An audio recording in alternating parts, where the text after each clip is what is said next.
So how does a hotel man, primarily operating on borrowed money, right, in not huge tourist markets, suddenly end up creating the most spectacular hotel Las Vegas had ever seen at that point? Well, he comes to Las Vegas in 1963, and he hates it. Now, the thing about Jay is that he was such a complete compulsive gambler that you would think he would be in heaven here, but he thought it was ordinary and plain. When they picked him up at the airport, they picked him up in a station wagon and just drove him to Flamingo and put him down on the parking lot, and you carry your bags in. No glamour, nothing like Miami Beach. So the idea was, these people are doing well here, and their hotels are crap. I'm going to build a real hotel, and I'll do fantastic. And at first, nobody believed him. You know, there were a lot of people who thought Caesar's Palace was a terrible idea. It would never work. But in the end, he was right. And so he's determined to spare no expense. Yes. When he builds this place. First of all, what are some of the things that he brought in? How did he go about bringing them? And how did he pay for all this? Well, he paid about half the money came from the Teamsters. He became friends with Jimmy Hoffa. I talk about it in the book, how they got introduced and everything. They became very good friends. So about half the money came from there. The other half, basically, they went around the country borrowing money from anybody who would invest in a casino, which at that time meant mostly big gamblers and also a lot of bookies. So there's a lot of money coming in from there. And of course, when you talk about the bookies, you talk about that other three-letter word that figures so prominently in Las Vegas history, the mob. So there's that kind of in the shadows there. So they have to make a lot of promises to people to get this money, including who's going to actually run the casino. And that's where they run into some trouble later on. The stuff he brings in, it's just things like having the Bacchanal, which was this full-service gourmet restaurant, having the fountains, which were described as being bigger than the fountains at Versailles, which to me is such an incredible yardstick to use for a hotel in Las Vegas at that time. Just basically wrapping everything up, having everybody in uniform costumes instead of plain uniforms, all that is what he brings to Vegas. One of the most famous moments for Caesar's Palace was Evel Knievel's jump over the fountains, but how did Sarno and Knievel meet? Okay, this is a fascinating story. I actually got to interview Evel Knievel a couple of weeks before he died, and I will say, I've never been this intimidated by a man in an oxygen tent 3,000 miles away from me. I mean, I swear, the way he talked, you felt like he would come out of the phone and like grab you by the collar and do something, I don't know. And it was a friendly call, too. I mean, just the force of the personality. So Evel told me that he tried to get Sarno to sign off on him jumping over the fountains at Caesar's Palace. He'd seen Sarno at a boxing match a couple of months before, and they got the idea to do a jump on his motorcycle over these fountains. At the time, he hadn't really done too much daredevil stuff. Sarno wanted nothing to do with him. He's like, nah, I don't have time for this. You're wasting my time. This is crazy. It's not gonna work. So instead, Sarno starts to get phone calls from three people whose names I forget, but basically the president of Evel Knievel Enterprises, I think the vice president and the secretary treasurer, and they all have different voices, and they're all trying to sell him on this plan. He's listening a little bit. Then they stop calling, and he starts getting calls from Sports Illustrated and the New York Times saying, is it true that Evel Knievel's going to jump? And he says, well, hey, if the media is this interested already, why don't we sign him? So they sign him, he's going to jump over the thing. The night before he's going to jump, which was New Year's Day, 1968, the night before he's going to jump, they go to the bar and they have a drink, and Evel tells him, look, I totally bullshitted you.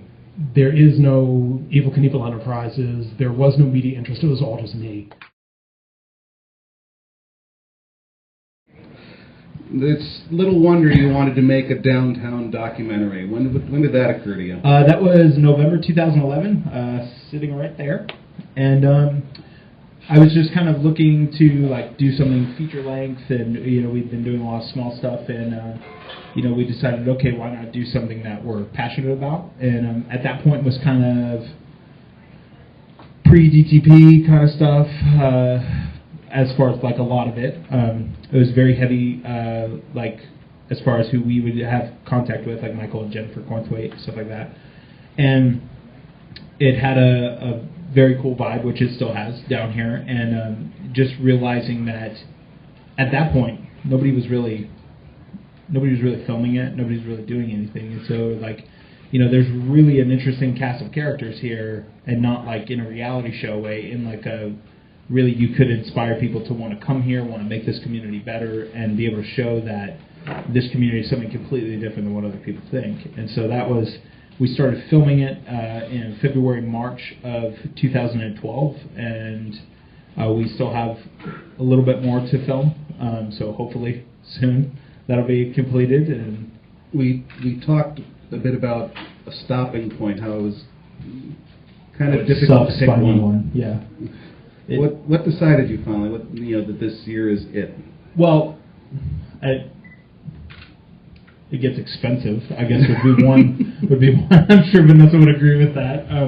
It's also, you know, anyone who's been down here during the day or even at night or anything like that, like as things have changed,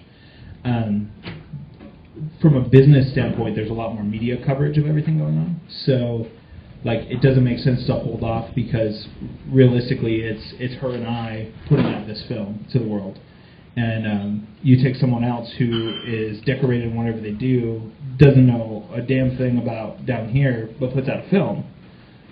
The likelihood of the success of that film to our film is in their favor.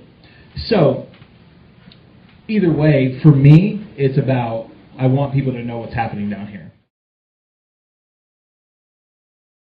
How did you go from an island in the middle of the ocean to performing on the Las Vegas Strip every single night?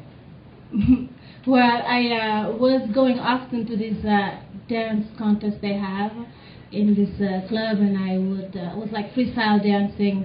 And some people was like, "You're good, you should try out LA. There's a lot of music videos and stuff like that." So I did. I listened to their advice, and I took off and I went to LA. And while I was in there in English class, somebody mentioned something about Cirque du Soleil.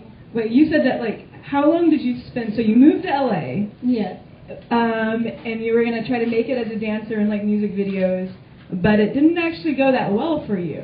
How long were you, like, auditioning? I mean, you're a fantastic, amazingly talented dancer, but you couldn't get cast. What was wrong? Oh, yeah, because I didn't have any training as a dancer, like formal training. When you go to this audition, there is a certain choreographer who's going to teach you a 5, 6, 7, 8, and a pirouette and land. I wasn't capable of doing that, so often it was a lot of rejection after rejection after rejection, so I kind of given up. How long were you facing rejection?